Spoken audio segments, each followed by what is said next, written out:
Hi මේ දවස්වල හැමෝම කතා කරන මෙට්‍රෝ එකේ එක්ස්පීරියන්ස් එකක් ගන්න අපිට තිය පුළුවන් වුණා. අපි නැග්ගේ බත්තරමුල්ල හාලන්තුන ජංක්ෂන් එකෙන්. අපි නැගිටින්නේ තමයි 20 කිලෝමීටර. ෆිස්ටයිල් නිසා වෙලාවේ බස් එකක් සෙනඟ හිටියා. කොහොමද අපිට සීට් එකක් ලැබුණේ නැහැ. ඉස්සරහට බොයි කෙනෙක් දැක්කලා තමයි අපිට සීට් එකක් හම්බුනේ. Bye. Ready? Ready? Ini di mana aku? Mama lagi.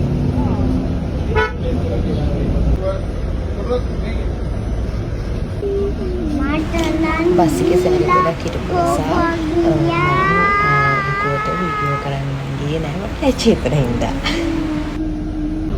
Api metro එකක යන ගමන් උණු පල්ලු නංගා දැලු කොලේ කෑවා තරා පළු වැටුණා.